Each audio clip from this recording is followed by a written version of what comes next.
en esta diapositiva habíamos quedado el otro día.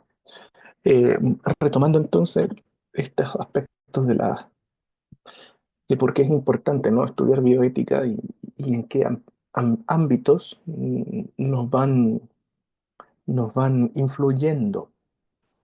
En- Hubo un discurso hegemónico. Discurso hegemónico es aquel que se establece en base a una serie de normas que están presentes en un momento dado.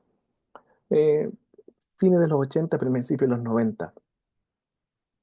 Y en general el consenso era que están estos cuatro ítems, ¿no? Que los problemas éticos de las personas, de los seres humanos, de hombres y mujeres, están en relación con la investigación y con la aplicación de biotecnología.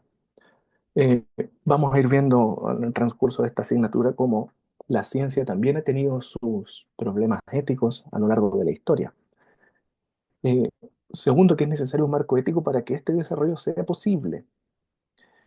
Por tanto, esto sentó los precedentes para que hoy en día existan comités éticos, científicos, que resguarden y respalden y aprueben finalmente la investigación científica en animales y en seres humanos. Eh, Esto se puede hacer desde una ética basada en principios, que son los principios que ya a partir de la próxima clase van a empezar a estudiar y a ver y a comprender mejor.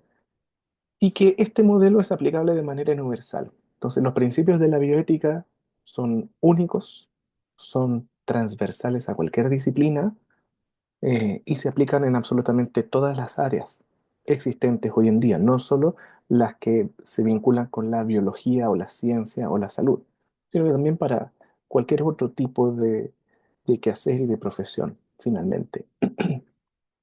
Entonces aquí habían identificado cinco fracturas dentro del cumplimiento de normas, entre comillas, ¿no? El primero es la raíz histórica de la bioética, ¿no? ¿Cómo se origina esta?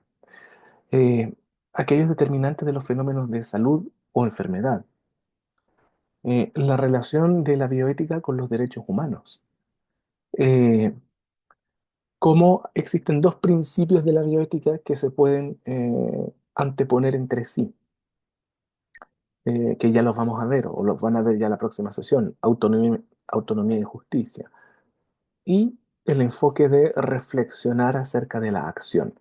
Entonces, estos cinco ítems han tenido cinco fracturas importantes en la historia y han creado la forma en que hoy en día se hace bioética. Obviamente hay dos modelos, como en todas partes, siempre hay más de un modelo, más de una corriente, más de un tipo de ver las cosas. Y aquí tenemos los angloamericanos o los norteamericanos y los europeos. Los europeos, hay que entender el contexto de Europa, ¿no? Todo lo de bioética se potencia posterior a la Segunda Guerra Mundial y a los juicios de Nuremberg. Por lo tanto, toda la bioética europea y todas las corrientes europeas tienden a ser mucho más respetando o respaldando lo que son los derechos humanos, ¿ok? Y cómo los gobiernos, cómo las instituciones universitarias, cómo la ciencia, cómo la salud se moldea en relación al respeto por los derechos humanos, ¿ok? Y por lo tanto, las bases de los códigos de ética de los distintos comités europeos se basan muy fuertemente en lo que es la Declaración Internacional de los Derechos Humanos y el Código de Nuremberg que fue posterior a los juicios de Nuremberg. Mientras que los norteamericanos, que no han tenido que pasar por estos holocaustos ni estos problemas tan serios, van desde el punto de vista mucho más pragmático, ¿no? Van en base al modelo de principios o principialismo y informe Belmont, que es un informe que no lo voy a mencionar ahora porque lo vamos a ver más adelante, pero es informe de atrocidades éticas que han sucedido en estudios científicos, sobre todo en grupos minoritarios, en grupos afroamericanos, por ejemplo. ¿No? La ética norteamericana está muy fundada en el apartheid y en todo lo que sucedió con la población afroamericana en Estados Unidos. Entonces, Ahí Martin Luther King en los años 60 empieza esta lucha por la igualdad de derechos y entonces en base a ese discurso de igualdad de derechos ante la ley se desprenden grandes principios de la ética norteamericana. ¿Cuál es la realidad latinoamericana? Porque Latinoamérica no ha tenido los problemas que han tenido ni Norteamérica ni Estados Unidos. Sin embargo, Latinoamérica no ha sido hasta la fecha capaz de crear cosas propias. Eh, y en Chile más particularmente no creamos cosas propias, sino que eh, tomamos lo que otros países desarrollados hicieron muchos años atrás. ¿Cuáles son los problemas del mundo? Bueno, generalmente la desigualdad, las guerras, la exclusión, la violencia, la pobreza. Y Chile adopta absolutamente todos estos problemas también como propios, siendo que Chile no está en guerra. Eh, Existe pobreza, pero dentro de la región tenemos los menores índices de pobreza. Existe violencia, pero nuevamente dentro de la región somos dentro de los países que tienen menos índices de violencia. El otro día hubo un asesinato de un cantante de Armonía 10, un grupo peruano de cumbia, y ahí aparecía que en los meses de enero, febrero y lo que llevábamos de marzo habían existido 370 homicidios. En Ecuador, en el mismo periodo, 758. Y en Colombia, en el mismo periodo, 1110. Por lo tanto, si bien es cierto, nuestra prensa día a día nos informa que hay homicidios, la verdad es que la cantidad de homicidios que tenemos hoy en día en Chile en comparación al resto de nuestra región es bastante bajo. Eso no significa que las autoridades no tengan que, obviamente, tratar el tema. Pero Chile parece siempre aislado un poco de toda la realidad latinoamericana. Cuando hablamos de la realidad latinoamericana, implica que yo tomo cualquier país y es un reflejo de lo que está pasando en el resto. Chile se ha escapado siempre junto con Uruguay de estas realidades, ¿ya? Eh, el desarrollo biotecnológico, que tiene una distribución injusta e inaccesibilidad, bueno, en Chile la distribución es bastante amplia, ¿ya? La verdad. En América Latina hay cuestiones que se llaman persistentes, pueden ser, existen intereses del mercado y de las industrias farmacéuticas, y que para una ética global contamos con la base universal e innegociable que son los derechos humanos. Por lo tanto, dicho de otra forma, las normativas éticas y bioéticas que adopta nuestro país son en base a la corriente europea, al irrestricto respeto de los derechos humanos. Más que nada porque en nuestra historia es lo que más nos ha golpeado desde los inicios de la República. Hemos tenido muchas revoluciones con muchos muertos, muchas guerras civiles donde bandos políticos se han enfrentado. El golpe de Estado del 73 no ha sido el único. Pinochet no ha sido el único dictador que hemos tenido. Hemos tenido otros, no disfrazados de dictadores, pero sí otros caudillos que han sembrado el terror dentro de nuestra nación. Por lo tanto, las vulneraciones a los derechos humanos es algo que en Chile se ha observado desde que el país es república, desde 1818 en adelante. Por tanto, hay una cuestión histórica sobre la cual se fundamenta o se fundan nuestras o nuestros códigos de bioética y de ética.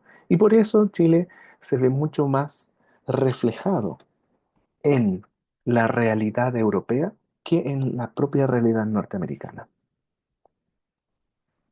Profe, una pregunta. Dígame. Cuando se habla de biotecnología, como, ¿qué es lo que a uno se le tiene que venir como a la mente o relacionarlo como algún ejemplo o algo así? Biotecnología, a ver,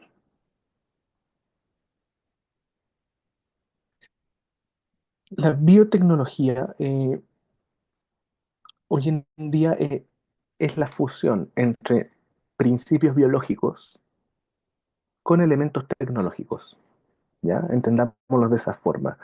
Entonces, es toda la forma que la biotecnología tiene para poder aplicar conceptos de biología y tecnología para resolver un problema.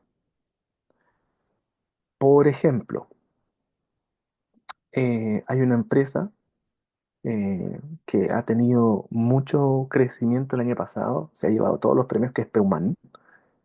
Y Peuman es una empresa de fertilizantes. Ustedes podrán decir qué tiene que ver los fertilizantes con la biotecnología. Son fertilizantes que son muy potentes, cumplen una función muy importante dentro de la agricultura y su origen está en las bacterias de la Antártica. Entonces la investigación científica comienza estudiando ciertas bacterias fijadoras de nitrógeno de la Antártica, comienza estudiando y aprendiendo los mecanismos y cuáles son las enzimas que están vinculadas con esa fijación. Y lo que han hecho es, mediante herramientas tecnológicas, obtener las proteínas fijadoras del nitrógeno de esas bacterias para construir un producto que sirva a la agricultura. ¿Ok? Entonces, todo ese proceso es biotecnológico para producir finalmente un fertilizante que va a estar a mano de los grandes, pequeños o medianos agricultores con el objetivo de mejorar finalmente sus cosechas. ¿Ya? Entonces, eh, hoy en día en Chile hay una gran industria biotecnológica muy fuerte. Las vacunas son un desarrollo biotecnológico. Eh, los test rápidos de LISA, que se utilizaron mucho en la pandemia, son herramientas biotecnológicas. Ocupan principios biológicos y químicos para obtener una prueba diagnóstica que te permita a ti saber si estás sano o enfermo. ¿Ok? Eh, por lo tanto, en ese contexto, su distribución es injusta e inaccesible. Es cuestionable porque lamentablemente el día de hoy lo biotecnológico no está aplicable para toda la población, porque obviamente hay una barrera de desarrollo. Entonces, hoy en día hay desarrollo biotecnológico en Chile, pero sigue siendo para ciertos grupos de intereses.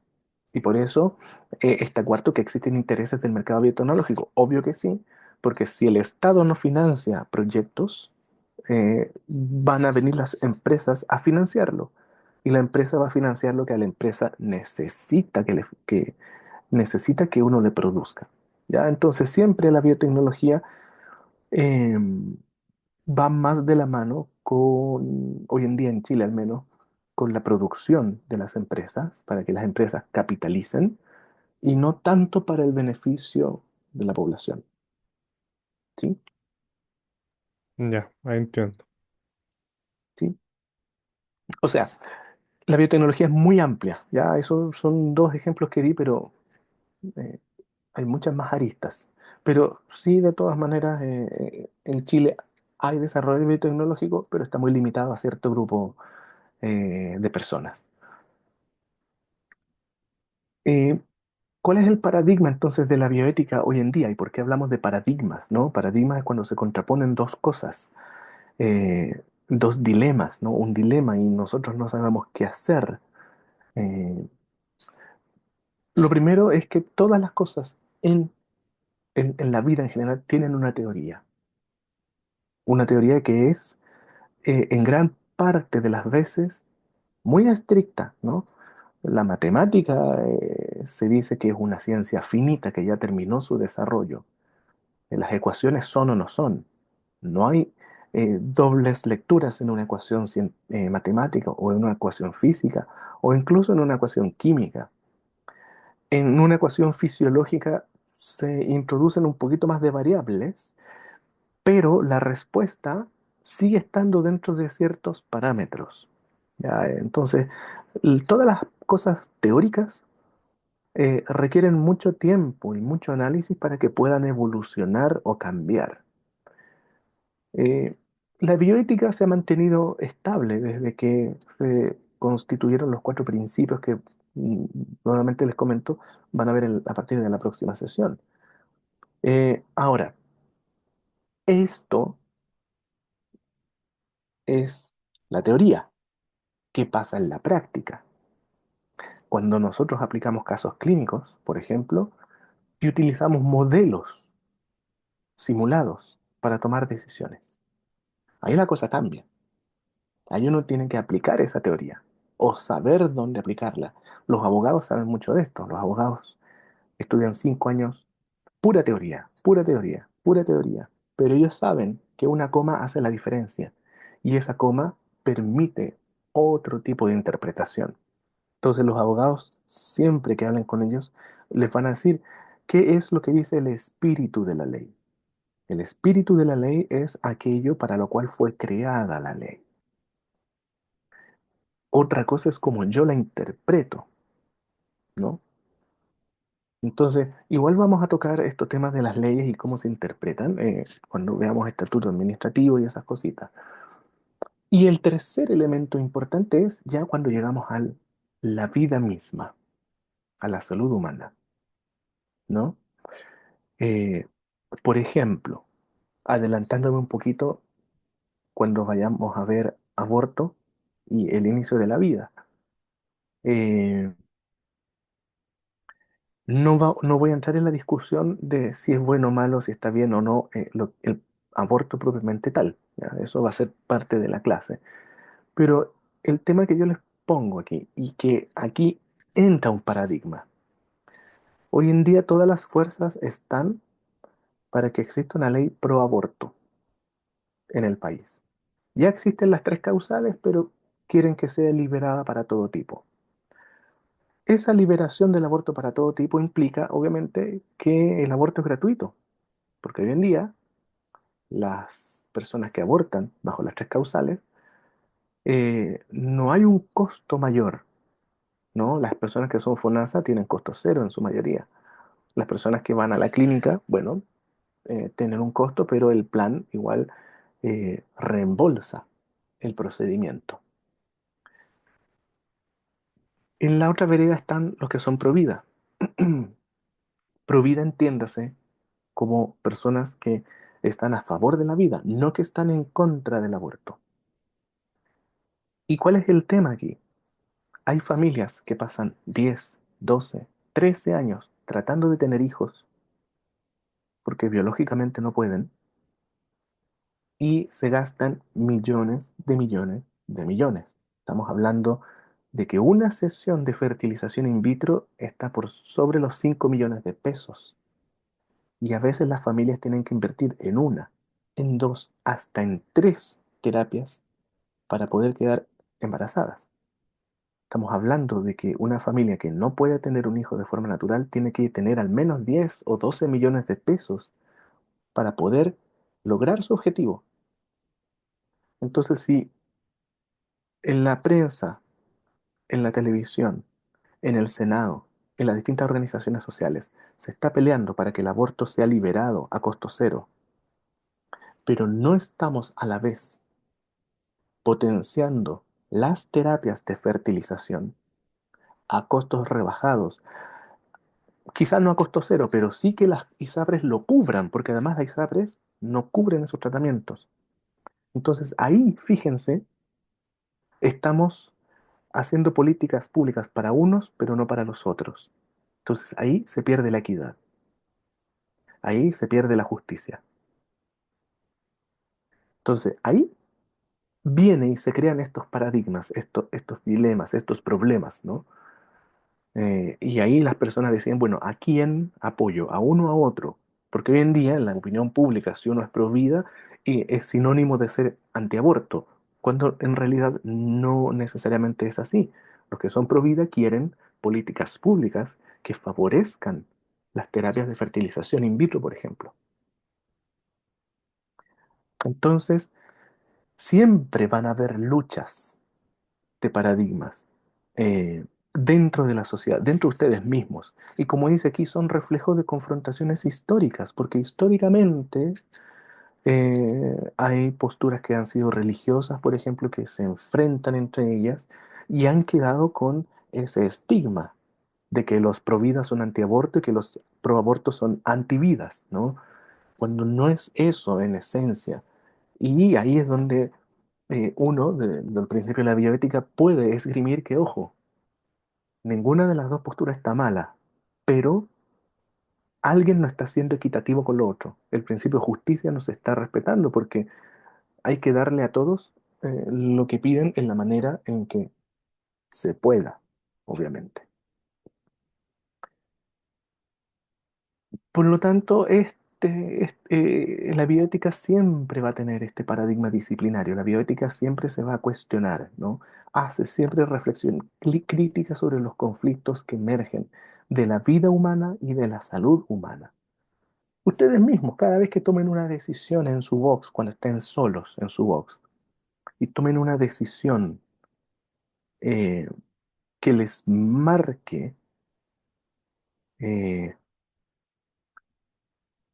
va a haber un conflicto ético en ustedes. Aquí, por ejemplo, la pregunta del millón, ¿cómo sé yo si la decisión que tomé es la correcta o no? Si cumple o no cumple con los principios o no. Eh, Aquí uno puede ser muy pragmático e ir analizando uno por uno los principios éticos y si se responde y si se eh, respetan o no en ese proceso de mi decisión clínica.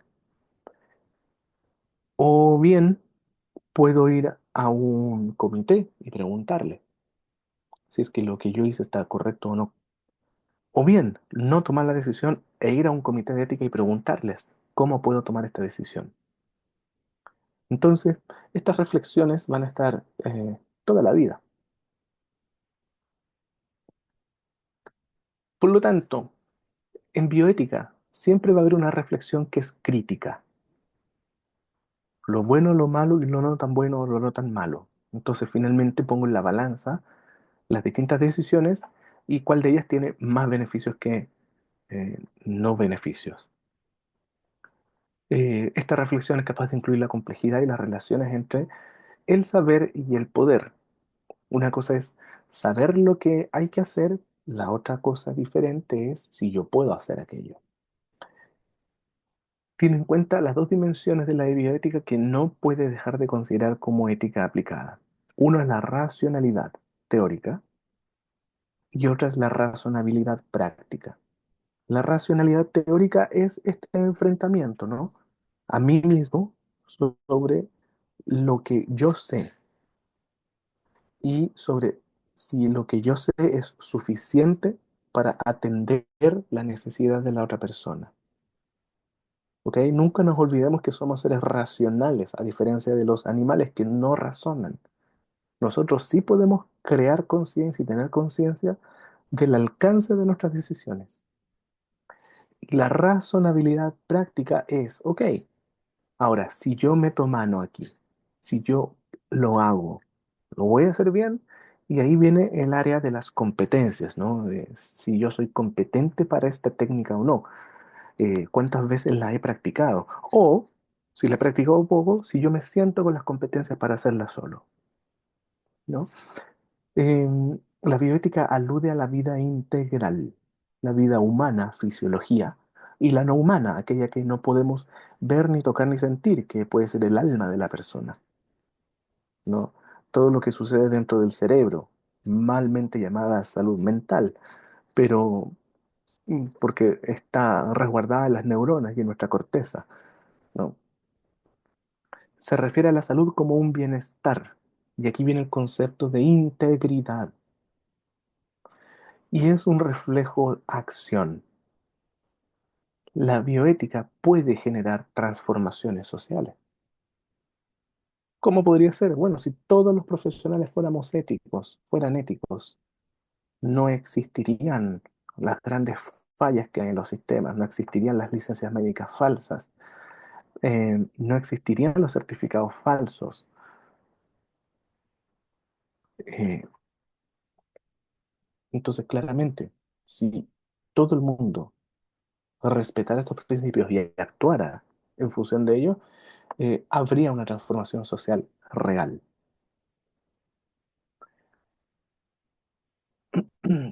Ahora, ¿cómo la bioética conversa con los derechos humanos? Bueno, esto lo hace para identificar problemas en la vida integral. Eh, ¿Cómo lo hacemos, no? En base a lo que dice aquí, hay que desmembrar los determinantes. ¿De qué? De la vida en general. ¿Cuáles son? Bueno, en salud tenemos unos determinantes muy clave, que son las determinantes sociales. Lamentablemente, como la gran parte de las cosas, Chile adopta determinantes que otros países ya hicieron el trabajo de construirlas. Por ejemplo, las determinantes sociales de la población, para la población chilena, en las cuales se establecen las políticas públicas de salud, son determinantes sociales que se construyeron en Europa. Por lo tanto, tienen el sesgo del estándar europeo, donde el Estado de cada uno de los países trabaja para que toda la población tenga la accesibilidad a los mismos beneficios. Y si la persona está en una crisis económica, el Estado le permite salir de esa crisis económica. Por ejemplo, Canadá, si uno no tiene trabajo, Canadá le entrega la casa y le entrega un sueldo mensual hasta que esa persona tenga trabajo. Entonces, en esos países las determinantes sociales ayudan a saber dónde y a quiénes tiene que ir a entregar esos aportes económicos para que puedan salir de esa condición. Esas mismas determinantes sociales se aplican en Chile y por más que sepamos dónde están los problemas, el Estado, al día de hoy, no hace absolutamente nada para cambiar aquello. En otras palabras, todo el mundo sabe que en Alto Hospicio se formó en base a campamentos irregulares y que hoy día es obviamente un municipio. Pero el que lo hayan construido en municipio no significa que sea más rico, sino que siguen siendo campamentos. Por lo tanto, la población de Alto Hospicio sigue siendo pobre. Ya han pasado más de 20 años y siguen en la misma pobreza, con los mismos problemas de alcantarillado, con los mismos problemas de agua, con los mismos problemas de la luz. Entonces, en 20 años, todo el mundo sabe que esa población es vulnerable económica y socialmente y no existe ni ha existido ninguna política pública que vaya a contrastar y a combatir ese problema socioeconómico.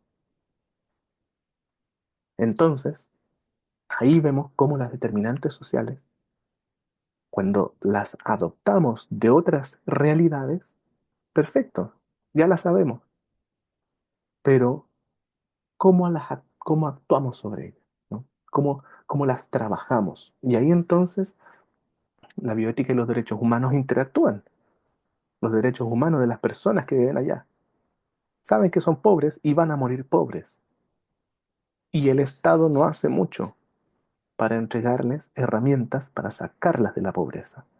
Entonces, la bioética ahí se ve influenciada porque varios principios se ven vulnerados.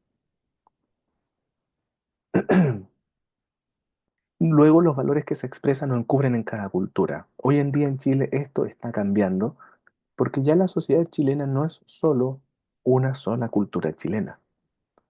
Eh, Chile estaba muy bien estratificado en sus aspectos culturales hasta los 90, durante los 90 y parte de la primera década del 2000, eh, porque las personas que viven en el norte grande tienen una forma de vivir, norte chico igual, centro, sur y extremo sur, ¿no? Las cinco grandes regiones de este país. Y esas cinco regiones son diferentes, y son diferentes geográficamente, son diferentes económicamente, son diferentes culturalmente. Sin embargo, esta culturalidad es la que ha ido modificándose con toda la migración que ha llegado, que hoy en día es el 10% de nuestra población. Entonces no es menor, ya los efectos culturales se sienten y ya han habido cambios culturales que todavía no han ido adaptándose al 100% y todavía genera rechazo en ciertas personas por distintas razones. Aquí también entonces bioética y derechos humanos se meten en este tema para tratar de lograr esa adaptación.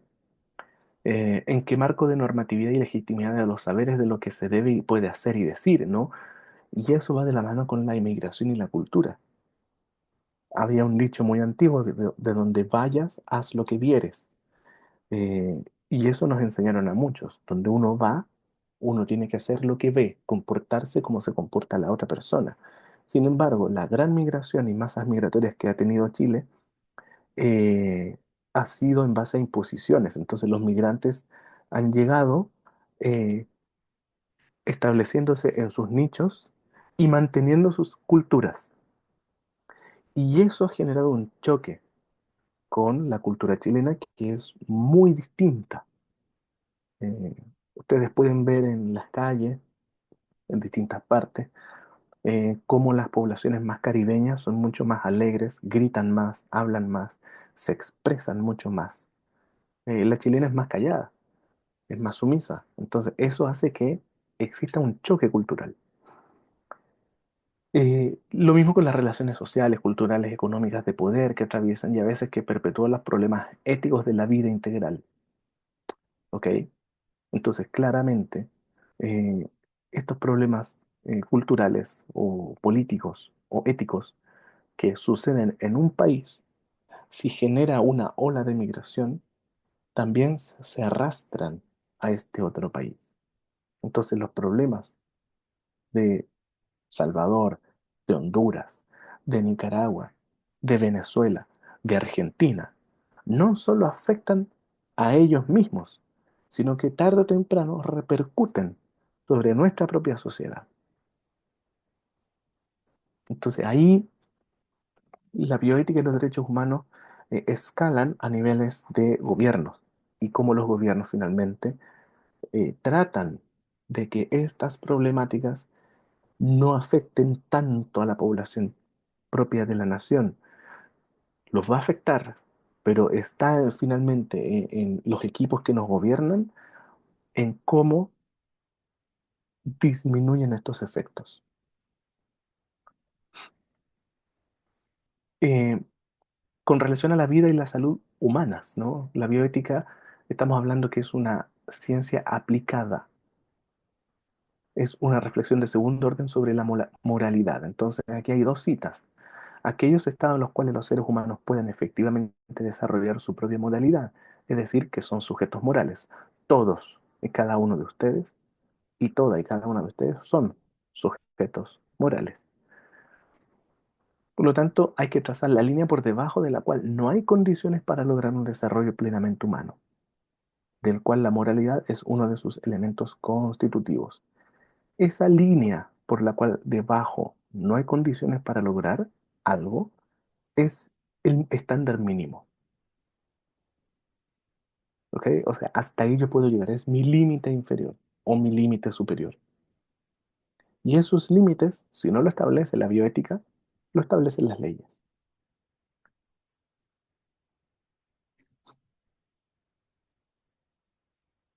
Con relación a lo biopsicosocial, que es el modelo de salud chileno, eh,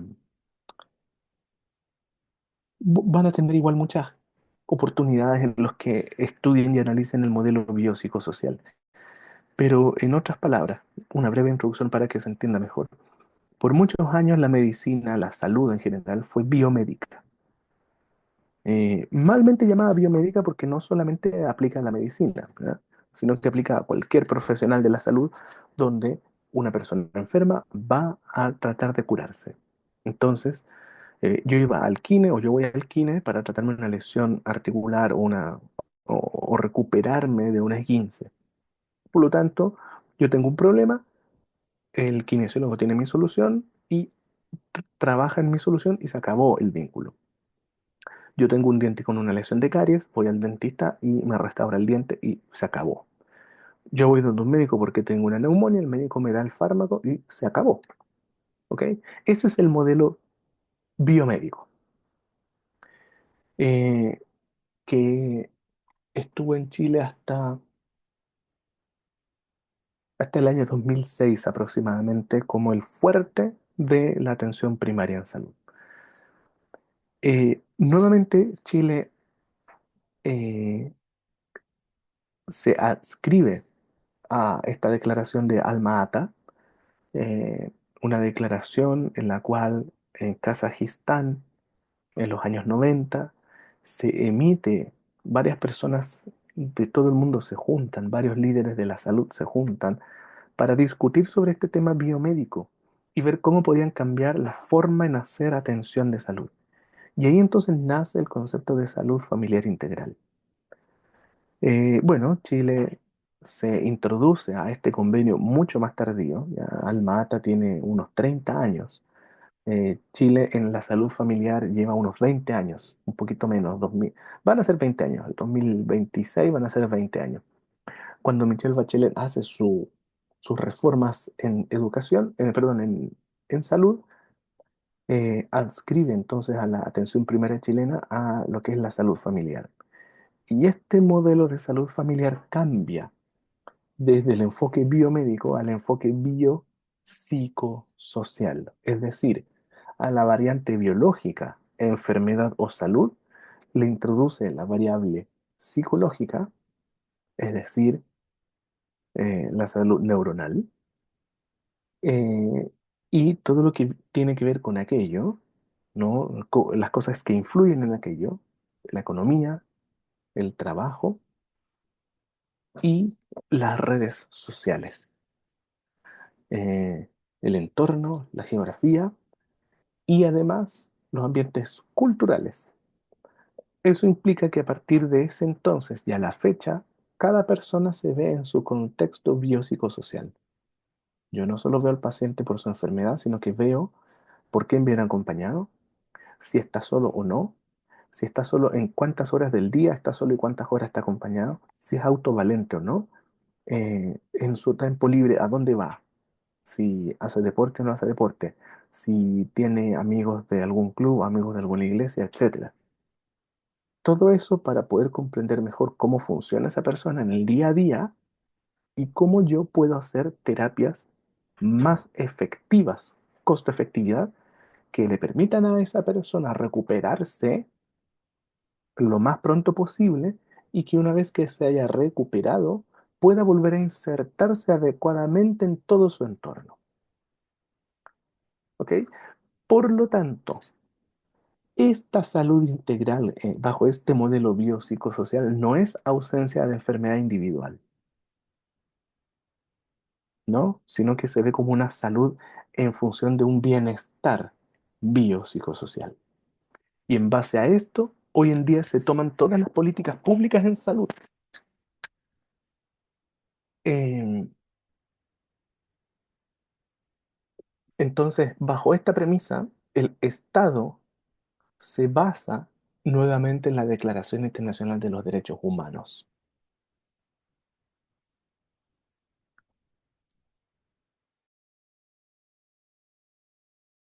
Un derecho humano, ¿no? Relacionada con el pleno ejercicio de otros derechos que están en esa declaración, puede ser ejercido por un sistema que asegure su plena vigencia. Es decir, ¿a qué va enfocado hoy en día las políticas públicas en salud? A tener una larga vida, que esa vida sea saludable, que las personas tengan conocimientos de su salud, sean responsables de su salud, disfruten de un nivel decente de vida. Ese nivel decente de vida está establecido en nuestros códigos hace muchos años, que es agua potable, alimentación, medicamentos y salud. ¿Ok? Y por esa razón, todas las comunas están abriendo farmacias populares. Eh, lo que fue la potabilización del agua se hizo en los años 40, 30. Los que fueron los servicios de salud de atención primaria se crearon de los 81 en adelante. Por lo tanto, todas las políticas públicas han ido obedeciendo a este principio de los derechos humanos. ¿Dónde estamos en deuda? En que obviamente la esperanza de vida al nacer y la calidad de vida chilena es la que está viéndose afectada hoy en día y es donde han fallado muchos planes de salud. Por ejemplo, La comunidad científica hace rato que ha establecido, porque así lo dicen los datos, que las demencias comienzan en las personas alrededor de los 45 o 50 años. Los factores de riesgo de la enfermedad de Alzheimer, de la enfermedad de Parkinson son clarísimos: el alcoholismo, el tabaquismo, las enfermedades crónicas no transmisibles y la drogadicción, el abuso de sustancias, ya sea drogas lícitas como drogas ilícitas, marihuana, cocaína, hachís, tusi, pasta base, como todas las benzodiazepinas, por ejemplo. Entonces está muy claro cuáles son los factores que te van a producir enfermedad de Alzheimer, enfermedad de Parkinson, algún tipo de enfermedad demencial como demencia frontotemporal, que es la que tiene, por ejemplo, Bruce Willis. Eh, y sin embargo, el Plan Nacional de Demencias va focalizada a las personas mayores de 60. Entonces, es un Plan Nacional de Demencias que no viene a prevenir la aparición de demencias, sino que viene a entregar fármacos a una población que ya está con demencia. Entonces, los planes ministeriales van por detrás de la prevención. En estos momentos se están creando planes ministeriales para actuar sobre la enfermedad, pero no para mantener sana a la población.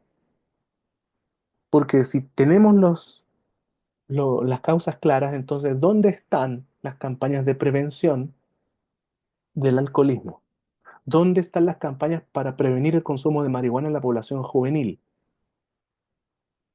¿Dónde está la enseñanza en la cual se indica que la única droga que mata las neuronas que están en desarrollo en el único centro nervioso donde se forma la memoria es la marihuana? Entonces, estamos muy lejos, políticamente hablando, desde el punto de vista sanitario, de prevenir efectivamente las enfermedades. Entonces, hoy en día está muy de moda que todos los estudiantes de, de atención, perdón, de nivel secundario, o sea, de educación media o de primeros años de universidad, consuman mucha marihuana. Y sin embargo, nosotros los científicos ya sabemos que eso genera deterioro cognitivo en el plazo inmediato, o sea, al año, a los 2 años. Entonces, no hay políticas contra ese consumo en la juventud que le haga conciencia de que a los 30 años van a estar con un deterioro cognitivo importante. Y eso va a ser riesgo para que a los 40 empiecen con una enfermedad neurodegenerativa.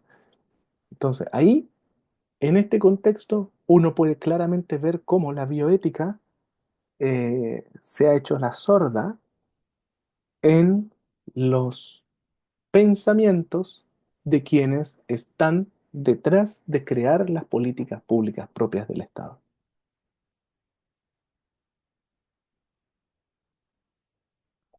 Por lo tanto, la vida y la salud integral sigue siendo un problema hoy en día, eh, por estas categorías. El primero, el modo de vida. Segundo, cuáles son las necesidades humanas. Hoy en día en Chile tenemos la aplicabilidad de las determinantes sociales. Sin embargo, estas determinantes sociales no están realizadas ni confeccionadas para las necesidades de nuestra población. El desarrollo de capacidades va de la mano con las determinantes sociales. Sabemos que hay población que tiene mejor desarrollo que otra, y el propio desarrollo humano. Ustedes son un grupo privilegiado que está estudiando la carrera élite del país.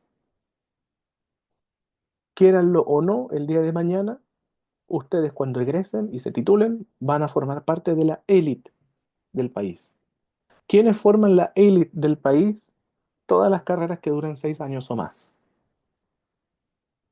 odontología, química, farmacia, ingeniería civil y medicina. Esas cuatro profesiones, para cualquier institución financiera, bancaria, u otra, son profesionales de élite.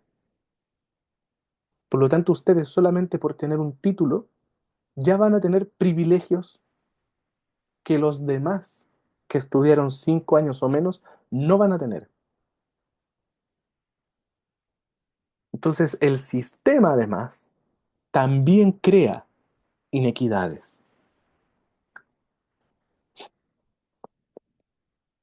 ¿Cuáles son los modos de vida, ¿no? Estos conjuntos de prácticas que una sociedad realiza, con sus elementos, sus movimientos productivos, reproductivos, relaciones organizativas, movimientos culturales, relaciones ecológicas, modos de vida que van cambiando.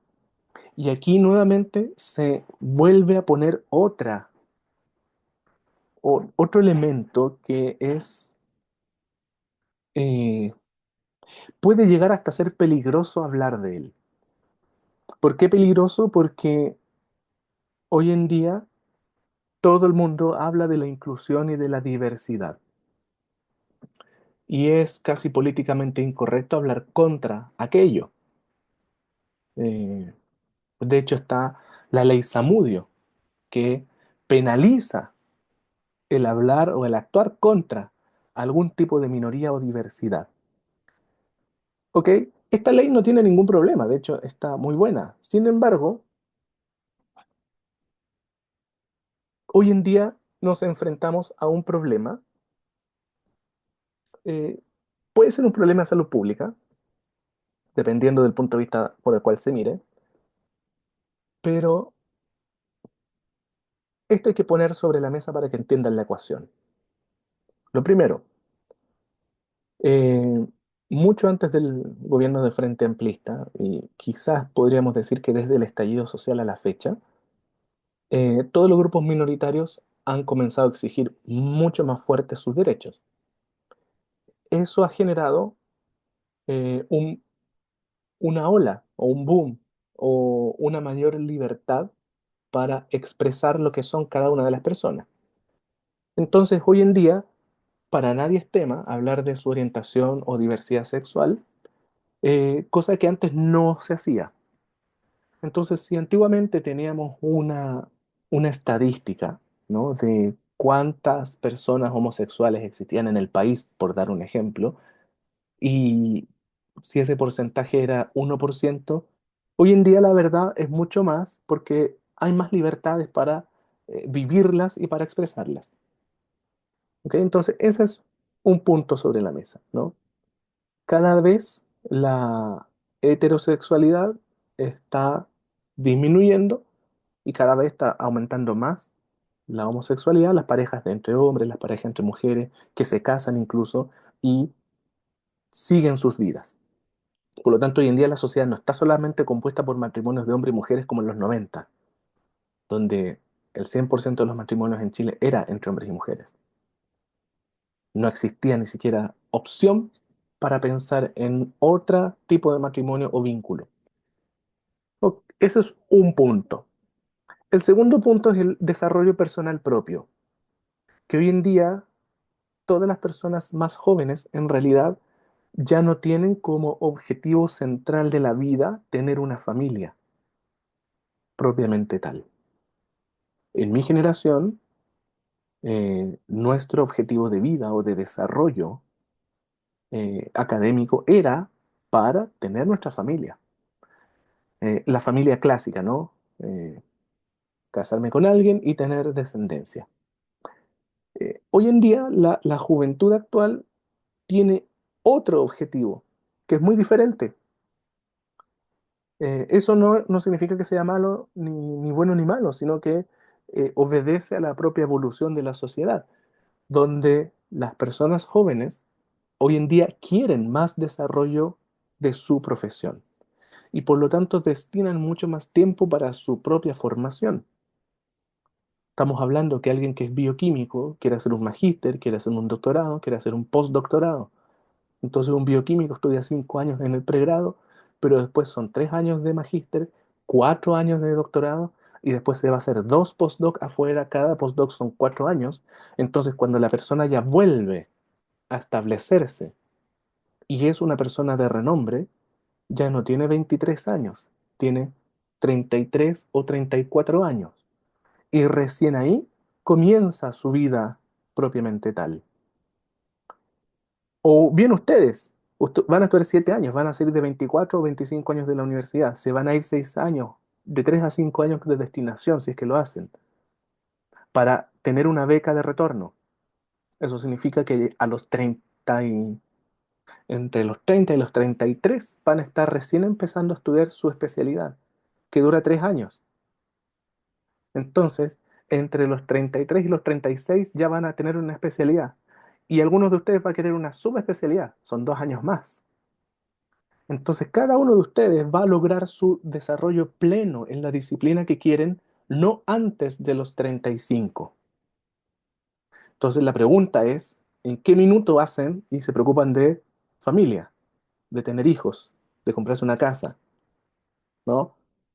Entonces, todas esas decisiones familiares se han ido postergando en las generaciones actuales porque están privilegiando su propio desarrollo. Y el tercer punto, que hoy en día también está mucho más de moda, hacerse cargo de animales que de una pareja, de una esposa, de un esposo o de una familia. ¿Cuál es el término de esa ecuación? Poniendo estas tres grandes variables sobre la mesa. Es que en los últimos 5 años la tasa de natalidad cayó en un 16%. Por lo tanto, en Chile ya estamos viendo un problema serio en la natalidad. ¿Y por qué es serio? Porque significa que si no hay nacimientos, ¿quiénes van a sostener económicamente al país cuando ustedes o cuando yo esté jubilado? No vamos a tener población que sostenga la economía. Y para eso hay dos alternativas: o alargar la edad de jubilación o empezar a traer gente que sea fuerza laboral y a potenciar la migración de personas más jóvenes para que ellas adopten y tomen las funciones que los chilenos y chilenas no pueden tomar porque simplemente no hay quien lo haga. Y de hecho ya se está observando ese cambio. Ya hemos visto cómo este 10% de población migrante del país se está haciendo cargo de muchos nichos laborales que en los 90 la ejecutaban los chilenos y chilenas y que hoy día no lo hacen. No porque no quieran, sino que porque no hay personas para que lo hagan. Entonces, ahí, por ejemplo, es como los modos de vida y ciertas políticas públicas y tendencias pueden generar efectos a mediano o largo plazo en una población. Ahora, obviamente todo esto es remediable y la remediación es aumentar la tasa de natalidad. La pregunta es si las generaciones actuales están dispuestas a disminuir sus privilegios, disminuir sus desarrollos para aportar a una causa que es nacional. Y ahí entonces entra eh, otro tipo de discusión. Pero ustedes se van a ver enfrentadas y enfrentados en los próximos 5 años a esta crisis que hoy día ya tenemos, que es la crisis reproductiva. Ahora, ¿esta crisis reproductiva se puede agravar? Sí, se puede agravar con la ley de aborto universal, si se llegara a aprobar, y con la ausencia de leyes pro fertilizaciones que ni siquiera se han colocado en discusión en ninguna parte.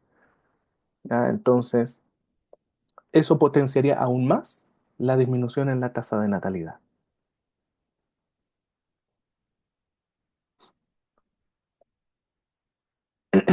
Condiciones del medio ambiente. Bueno, medio o ambiente, ya ambos términos son sinónimos. Entonces, cuando uno habla de medio ambiente es redundancia. Ya son sinónimos desde el punto de vista ecológico y biológico. Las condiciones del medio. Aquí tenemos el acceso a la educación como parte también de este modo de vida. Eh, en Chile sigue teniendo un problema serio. El acceso a los servicios de salud. Hoy en día, la verdad, nadie está fuera de los servicios de salud. Si no eres capaz de pagarlo, el Estado te lo entrega. ¿Ok? Por lo tanto, el servicio de salud eh, logra cumplir con las necesidades de las personas.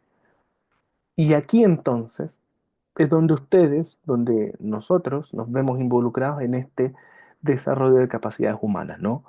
Cómo, cómo mi trabajo me va a permitir desarrollarme integralmente como persona, ¿no? Y cómo en todo este trayecto yo voy a poder expresar libremente lo que soy finalmente. Y aquí entonces tenemos dos tipos de condiciones, las laborales y las materiales. Condiciones laborales establecidas por mi empleador, por mi contrato, etcétera. Condiciones materiales, alimentación, vivienda, vestido, ingresos en dinero. Ahora, ¿en qué va a influir estas necesidades? ¿Y cuáles son estas necesidades? Están aquí escritas, ¿no? Sexualidad y reproducción libre y responsable. Obvio. No queremos que haya una explosión de natalidad que no vaya de la mano con la responsabilidad que aquello implica. Y por eso todas las políticas públicas hoy en día van favoreciendo la anticoncepción que es gratuita. En cualquier centro de salud familiar del país, a las mujeres se les otorgan, y a los hombres también, métodos anticonceptivos gratuitos y controles de fertilidad gratuitos. También se controla la natalidad y el embarazo, obviamente. Por eso entonces hay planificación familiar, hay acceso a la anticoncepción, hay educación sexual, se aborda lo que es la problemática de género. Todo esto se hace en atención primaria de salud. El desarrollo de las afectividades y relaciones vinculares, inclusión y exclusión, la identidad individual y social, factores de protección de la persona, su autocuidado y el cuidado de los otros. Entonces, hoy en día, las políticas públicas de atención primaria están destinadas para esos ítems. Y la cobertura es muy amplia. Estamos hablando de que el 80% de la población chilena o la población que vive en Chile es cotizante de FONASA. Si somos 18 millones de personas, aproximadamente 15 millones son los que se atienden en la red de atención pública. Y por lo tanto, todo lo que es control de la natalidad, programas de planificación familiar, anticoncepción, está garantizado por el Estado, con el objetivo de permitir que exista esta planificación familiar y que no existan nacimientos o concepciones de niños o niñas que después van a tener que ser abortados. Eso es lo que busca. O, por el contrario, que vayan a ser abandonados y tenga que hacerse cargo el Sename y tengamos niños con riesgos sociales gigantes. El año pasado solamente el Sename recibió 400 recién nacidos. Solo el año pasado. Son 400 niños, 400 niñas que no tienen familia, que no tienen apego por una figura materna o paterna, que no tienen la protección de de una persona en un entorno seguro. Entonces, claramente, si bien dentro de las tasas de abandono de menores, Chile también está bajo, aún así, sabiendo que esto es gratuito, no se llega al 100% de las personas. ¿Cuáles son los niveles de las necesidades humanas? Hay necesidades que son básicas: alimentarse, vestirse, tener donde vivir, un descanso adecuado, y ahí vienen todas las leyes laborales y el mantener la salud. Esos son los niveles básicos. Eh, por lo tanto, ahí vienen los valores que son de vida, de identidad y de integridad. Siguiente nivel, que se respeten los derechos humanos, ¿no? Y aquí vienen los principios de la justicia. Y luego vienen estas necesidades que son ligadas a otras cosas, ¿no? Al estudio, que es aprendizaje, a la constitución de la identidad propia, al disfrute de eventos solidarios, deportivos, afectivos, a que seamos capaces de tener una interpretación crítica, a recrearnos, a participar en las decisiones que dan contenido o en las decisiones que dirigen la vida humana. Y esto es la libertad, el bienestar y la salud. Esto está mucho más abajo. ¿Por qué? Porque esta necesidad humana, el Estado se hace cargo de algunas, no del 100%. Y aún así, podemos ver aquí en las necesidades fisiológicas o básicas que el Estado no se hace cargo al 100% de aquello. Hoy día, ¿qué es lo único garantizado por el Estado? Es la salud. Hemos tenido que paralizar empresas, paralizar las atenciones de salud para que el Congreso se dé cuenta de que trabajar 48 horas a la semana era mucho. Las bajó a 45. Y después de varios años logramos que se diera cuenta de que 45 horas también es mucho. Vamos a bajarla a 40. Entonces, ese descanso adecuado, yo en el CESFAM tengo compañeras de trabajo que viven en Maipú, Puente Alto, San Bernardo, tardan 1 hora y media en llegar al trabajo. 1 hora y media. La entrada es a las 8. Por lo tanto, de sus casas tienen que salir a las 6:30. Tienen que levantarse como 1 hora antes, porque si no, no desayunan o no se bañan o no dejan listo la colación, el almuerzo de ese día. Quienes son madres de casa y no viven con sus maridos, con sus esposos, por distintas razones, tienen que dejar la colación y el almuerzo de sus hijos listos y preparados. Por lo tanto, las personas hoy en día, tanto hombres como mujeres, porque tengo ambos tipos de compañeros, se levantan a las 5 de la mañana para poder estar a las 8 de la mañana trabajando en el CESFAM. Salen a las 5 de la tarde y la regresada es mucho más pesada, son 1 hora y media a 2 horas. Están llegando a las 7 a su casa. Si ya se levantaron a las 5 de la mañana, a las 7 lo único que quieren es acostarse. Entonces, ¿dónde queda la vida familiar? ¿En qué espacio queda el tiempo para compartir con mi mamá, con mi abuelita que todavía está viva, con mi esposo que no lo veo nunca, con mi hijo que tiene 3 años? ¿Dónde queda ese tiempo? Por eso es importante este descanso adecuado. Por eso bajamos a 40 horas, porque al menos así yo voy a salir ya no a las 5 sino que a las 4. Entonces voy a estar llegando a mi casa a las 6. Me va a dar 1 hora más para poder tener vida familiar. Por lo tanto, algo tan sencillo como el descanso adecuado, que la ciencia dice que las personas para que tengan un óptimo rendimiento laboral, intelectual, educativo, afectivo, tiene que dormir entre 4 a 6 ciclos de fase REM y que las mujeres por biología requieren más descanso que el hombre. Pese a todo eso, el trabajo sigue siendo explotador en algunas ocasiones. Entonces ahí el Estado no nos está entregando esa necesidad básica. Menos de la vivienda. La vivienda solamente se la otorga a un 20% de la población, no al 100%. Canadá se la entrega al 100%. Finlandia, Islandia, Noruega se las entrega al 100% de la población. No hablemos de la vestimenta, porque en este país no hay ningún bono para que las personas que no tienen que comprarse puedan acceder, por ejemplo, a un par de zapatos.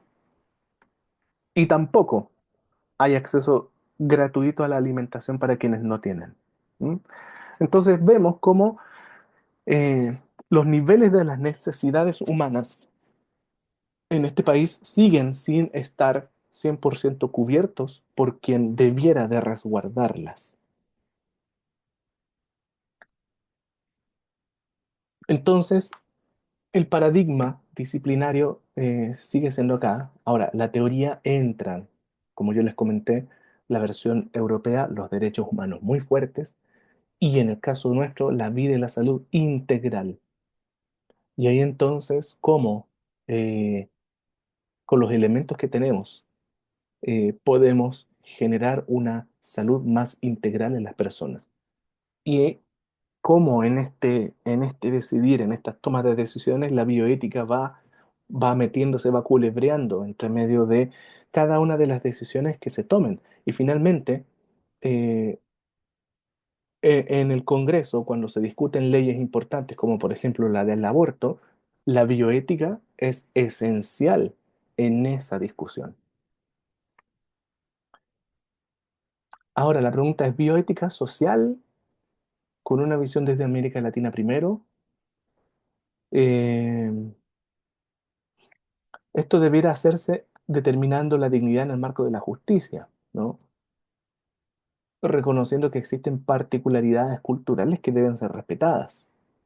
Establecer los mínimos, que si no son considerados de igual modo en todas las culturas, estaríamos bajo el riesgo de un doble estándar moral, ¿no? ¿Qué significa eso? No, que como ellos son de Venezuela, los vamos a tratar como si estuviéramos en Venezuela, pero los chilenos no. Entonces los vamos a medir con diferentes formas de medida, cuando en realidad todas las personas deben tener un trato equitativo y no hacer diferencias, porque si no, ahí generamos entonces este doble estándar moral, ¿no? A ellos los trato mejor porque han venido ha cruzado 4 o 5 países para llegar acá y asentarse acá, y dejo de tratar bien a quien nació aquí. O por el contrario, trato mejor al que nació aquí y no me interesa el que viene de afuera porque el que viene de afuera no ha contribuido, no ha pagado, etcétera, etcétera, etcétera. Entonces, podemos caer en aquello si es que no nos ponemos en presencia finalmente de este concepto que es la bioética. Em, la bioética, eh, en el caso nuestro, adopta este enfoque de derechos humanos porque los derechos humanos son universales. No discrimina entre sociedades, no discrimina en religión, no discrimina en proveniencias, ¿no? Es universal, es indivisible, es interdependiente, es integral. Entonces, incluye la generación de derechos civiles y políticos, incluye el derecho económico, social y cultural, e incluye los derechos colectivos o derechos solidarios. Algo tan importante como el desarrollo, la paz, el medio ambiente, todo lo que está muy de moda hoy en día. Es más, es lo que más se enfoca el gobierno actual y las políticas públicas actuales, ¿no? En estos derechos de tercera generación.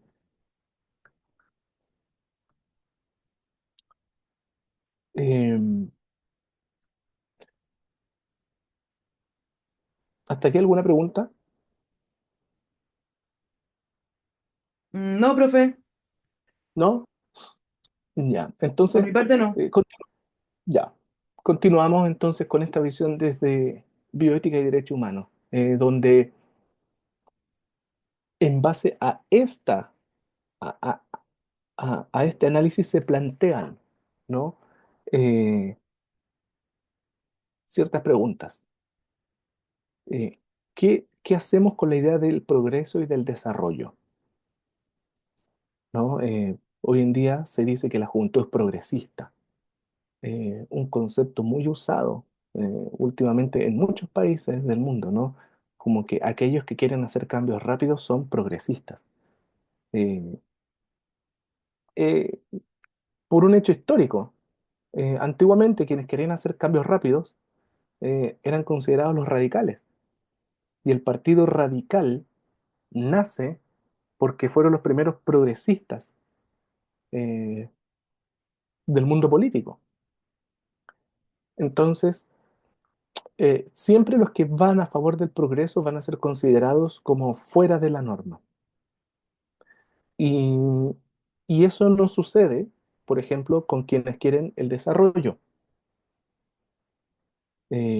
que va mucho más vinculado con un grupo ideológico político más conservador, lo cual es extraño, ¿no? Es extraño ponerle colores políticos a formas de ideas que son transversales a las generaciones y a los países y a todo tipo de creencia. Eh, La herencia moderna que antepone lo que es la ciencia como base del conocimiento para la construcción de políticas. Hoy en día, la ciencia tiene mucho que aportar, muchísimo que aportar. Si las personas escucharan la ciencia, no estaríamos otra vez hablando del cambio de hora, porque hace rato hubieran entendido que los cambios de horas es algo muy dañino para la función cerebral, por ejemplo, ¿no? Em, Otro ejemplo que lo vamos a ver en fisiología. Si la ciencia o si las personas le hicieran caso a la ciencia, en este país no tendría por qué haber maltrato infantil. Una de las cosas que genera el maltrato infantil es que ese niño o niña pierda su masculinidad o su femineidad y por lo tanto puede acelerar o desacelerar un desarrollo sexual. Entonces, un aspecto tan básico como es el desarrollo sexual de una persona es influenciado muy fuertemente por el vínculo que tiene con la madre.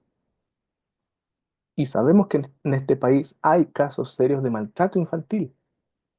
Sin embargo, no existe ninguna política pública que vaya a trabajar en aquello.